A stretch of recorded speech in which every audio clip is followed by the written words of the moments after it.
자, 5절 한번 보십시오. 5절 보면 뭐라고 얘기합니까? 너희 안에 이 마음을 품으라 곧 그리스도 예수의 마음이니.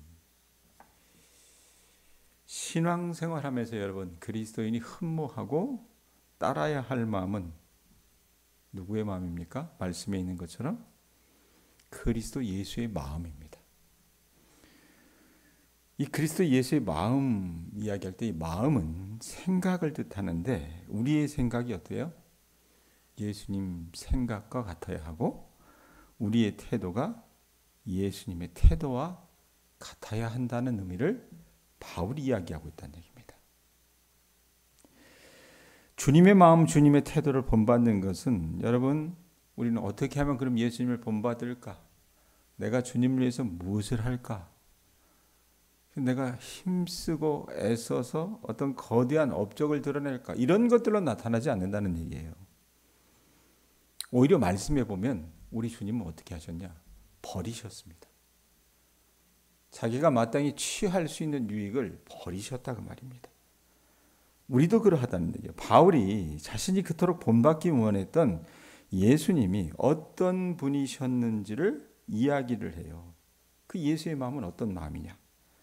6절 보세요. 뭐라고 얘기합니까? 그는 근본 하나님의 본체시나 하나님과 동등됨을 취할 것으로 여겼대요? 여기지 않았대요? 여기지 아니하시고. 자, 예수님은 근본 하나님의 본체셨습니다. 예수님은 하나님을 흉내내거나 겉만 하나님과 비슷한 것이 아니라 말씀에 있는 것처럼 뭐라고 해요? 근본 하나님의 본체라고 얘기해요. 이 말은 뭡니까? 겉은 물론 속도 하나님과 동일하신 분이시라는 의미라 그 말입니다. 자, 그런데 그럼에도 예수님은 어떻게 했어요? 말씀해 보면 근본 하나님의 본체시나 그래놓고 어떤 말이 따라붙어요? 하나님과 동등됨을 취할 것으로 여기지 아니했다라고 합니다. 동등됨을 취할 것이다 라고 하는 이 표현이 뭐냐면 빼앗길 수 없는 마땅히 누릴 수 있는 권리, 그것을 어떻게 해요? 당연하게 여기지 않으셨다는 얘기입니다. 그 특권을 우리를 구원하시기 위해서 과감히 포기하셨다는 거예요. 내려놓으셨다라는 얘기입니다. 자, 그럼 어떤 모습으로 내려놓으셨는가? 7절 보세요. 뭐라고 얘기합니까? 오히려 자기를 비워서 종의 형체를 가지사 사람들과 같이 되셨다라고 얘기해요. 자, 근본 하나님의 본체이신 하나님 자체이신 예수님이 어떻게 해요? 스스로 자기를 비워서 종의 형체를 가지셨다. 이건 뭐냐면 사람이 되셨다는 얘기입니다. 하나님이. 사람의 모습을 취하신 것이 아니라 실제로 사람이 되신 거예요. 여러분, 예수님은 종으로 오셔서 사람들과 같이 되셨다고 하는데 그러면 누구를 섬기는 종이 되셨던 건가? 왜 오셨겠어요? 예수님은 인간인 저와 여러분, 우리와 하나님을 섬기는 종이 되기 위해서 어떻게 해요? 그의 근본 본체를 버리시고 사람의 몸을 입고 이 땅 가운데 오셨다는 얘기입니다. 하나님께서 여러분 본래 아담과 하하를 태초에 창조하셨을 때에는 그 인간이라고 하는 존재는 하나님보다 조금은 못하지만 고귀한 존재로 지음받았던 겁니다. 그러나 어때요? 아담과 하하가 범죄함으로 말미암아 그 범죄 이후 인간에겐 좌절과 절망, 슬픔과 고난이 닥쳐오고 뜻대로 되지 않는 것이 너무나도 많아지게 됐습니다. 이게 죄의 여러분 아주 심각성이에요. 자, 하나님이 그걸 보고 계셨다가 너무나도 속이 답답하셔서 이 인간들을 그대로 두면 안 되겠다라고 생각하셔서 인간의 삶에 그 굴곡진 삶에 마침표를 찍어주시기 위해서 예수님께서 어떻게 해요? 인간의 몸으로 종의 몸으로 이 땅 가운데 오셔서 어떻게 해요? 우리를 섬겨주신 것이라 그 말이에요. 예수님은 그분 자신이 하나님의 종이 되셨고 하나님의 뜻을 이해하시기 위해서 이 땅 가운데 오셨다 그 말입니다. 자, 우리는 여러분 예수님 하면 어떤 모습이 떠올라요? 성화 보면 예수님 잘생겼어요? 못생겼어요? 남해주 권사님. 잘생겼죠. 그죠? 예? 머리가 막 곱슬로 샥 해서 뒤로 쫙 제껴지고 키도 우리 생각에는 한 170 넘어 한 180 정도는 됐겠다 이렇게 생각하잖아요. 옷도 참 드레스 같은 걸 쫙 입으시고. 그런데 여러분, 어느 성경학자가 예수님이 정말 그랬을까? 이걸 추적을 해봤대요. 그랬더니 예수님의 외형적인 모습에는 우리가 여러분 상상해서 사실은 그 예수님이라고 하는 모습을 그리고 배우들 잘생긴 사람들을 데려다가 단장을 시켜서 영화를 찍고 그러잖아요. 그런 모습이 아니었답니다. 실제로 예수님의 키는요 160이 되지 않았대요. 예? 그리고 길에서 한 번 만나면은 다음에는 다시 만나고 싶지 않을 듯한 그런 외모를 지니셨답니다. 매력이 없었다는 얘기예요. 외양도. 또 예수님은 어떠셨어요? 가진 것이 너무 없으셔서 여기저기 돌아다니며 칼을 갈아주고 우선 수선해주는 일들을 했고, 학교는 우리 식으로 말하면 어떻게 해요? 초등학교 1, 2학년도 다니다 말았고, 몸은 약해가지고 늘 병을 달고 사셨고, 그래서 몸무게는요 한 50kg도 되지 않았답니다. 그래서 예수님을 본 사람은 모두 예수님을 업신여겼던 겁니다. 게다가 예수님은 여러분 본토 예루살렘 사람이 아니었잖아요. 어디에서 자라셨어요? 갈릴리 나사렛에서 자란 거예요. 우리로 얘기하면 저기 전라남도 어디 신안 그쪽에서 자라셨기 때문에 남도 사투리를 아주 짙게 내뱉는 분이셨다 그 말입니다. 예? 그러니까 갈릴리 사투리를 쓰셨기 때문에 사람들이 무시하기 딱 좋은 그런 인물이었다는 얘기예요. 그런 분이 여러분 생각을 해보세요. 유대 땅을 돌아다니면서 본인이 하나님의 아들이라 말씀하시고 구원자라고 그렇게 선포하시니까 당시 제사장들이나 바리새인들은 물론 일반 사람들도 어떻게 해요? 그 예수님을 메시아로 받아들이기가 영 꺼림직했던 겁니다. 인간의 몸을 입고 오신 예수님은 누구나 사람들에게 환영받기보다는 어떻게 해요? 그 외양으로 보면 푸대접받기 딱 좋은 그런 분이셨다고 말입니다.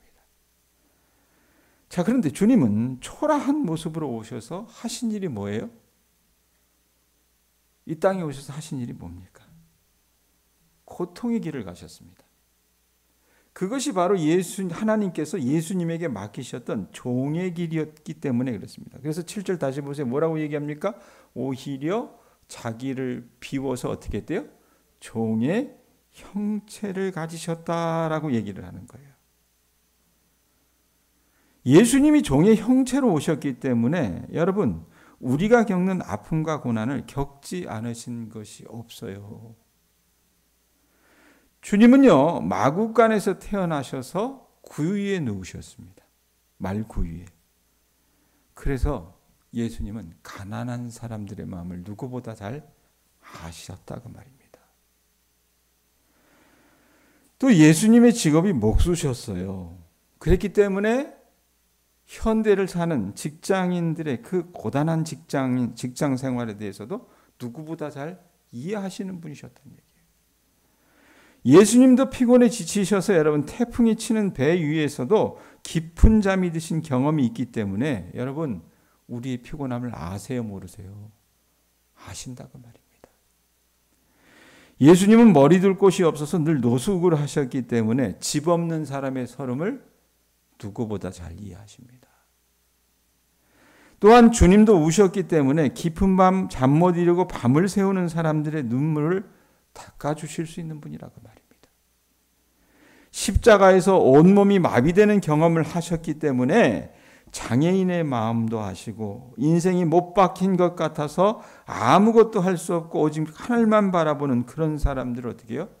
위로해 주실 수 있는 분이 말씀에 있는 것처럼 자기를 비워 종의 형체를 가지사 사람의 몸을 입고 오신 그 예수님이라 그 말입니다.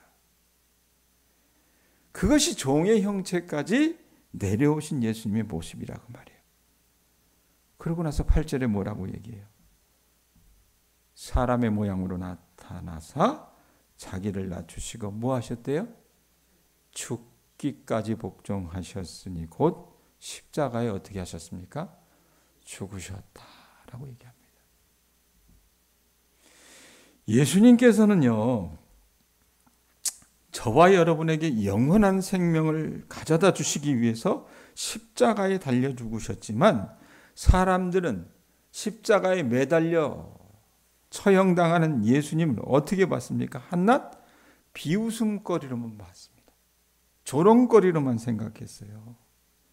자, 사람들이 그렇게 예수님의 십자가의 죽으심을 웃음거리로 여길 때에 하나님은 예수 그리스도를 어떻게 하셨습니까? 9절 보세요. 9절에 뭐라고 얘기합니까? 이러므로 뭐라고 얘기해요? 하나님이 그를 지극히 모든 이름 위에 뛰어난 이름을 주사 10절 읽습니다. 하늘에 있는 자들과 땅에 있는 자들과 땅 아래에 있는 자들로 모든 무릎을 예수 이름에 꿇게 하시고 11절 모든 입으로 예수 그리스도를 주라 시인하여 하나님 아버지께 영광을 돌리게 하셨느니라 라고 얘기해요. 이러므로 하나님이 그를 지극히 높여 모든 이름 위에 뛰어난 이름을 주셨대요. 왜? 예수님은 근본 하나님의 본체시라 그랬잖아요. 겉과 속이 하나님과 똑같은 분이셨는데 어떻게 해요? 저와 여러분을 위해서, 우리 교우들을 살리시기 위해서 사람의 몸을 입고 이 땅 가운데 낮아지셨다 그랬어요. 그게 하나님 나라의 법칙이에요. 여러분, 세상의 법칙은 뭡니까? 자기 자신을 포장합니다. 과시합니다. 다른 사람의 것을 내 것으로 만들고 조금이라도 나는 다른 사람들에게 더 나은 모습을 보여주어야 높아진다라고 생각을 해요. 그래서 내 실체가 어떠함을 내가 알매도 불구하고 사람들 앞에서 나의 이야기를 할 때는 어떻게 해요? 뻥튀기를 해서 얘기하는 것이 여러분 인간의 실상이라고 말입니다. 그런데 그것은 하나님이 본래 만드신 것이 아니라 타락한 인간이 만들어 놓은 질서 가운데 하나예요. 우리 자신을 낮추어서 겸손하게 가꾸어 가면서도 하나님을 소망하며 살아가는 것보다 여러분 더 지혜로운 삶이 없고 더 바른 신앙의 길이 없어요. 그리고 그것을 누가 보여주신 거예요? 예수님이 보여주셨다고 말입니다. 우리가 그렇게 여러분 우리 자신을 낮추고 하나님 나라를 소망하며 살아갈 때 하나님은 하나님의 때에 하나님께서 높여주시는 것을 경험하게 해주실 겁니다. 아셨어요? 하나님께서 가장 낮은 데까지 내려가신 예수 그리스도를 말씀에 있는 것처럼 뭐라고 얘기해요? 9절에 보면 이러므로 하나님이 그를 지극히 높여 모든 이름 위에 뛰어난 이름을 주셨다 그래요. 하나님께서 가장 낮은 데까지 내려가신 예수 그리스도를 가장 높은 데로 올려주셨던 것을 우리 교우들이 기억하셨으면 좋겠습니다. 하나님께서 자기를 낮추어 죽기까지 복종한 예수 그리스도를 모든 이름에 뛰어난 이름이 되게 하셨듯이 우리도 오늘 하루를 살아가면서 우리 자신을 어떻게 해요? 높이기보다는 낮추어서 하나님을 섬기면서 우리의 이웃들을 섬기면 하나님이 그 예수님을 그렇게 대접해 주셨듯이 우리 교우들을 높여 주실 줄로 믿습니다. 기억하실 수 있기를 바랍니다.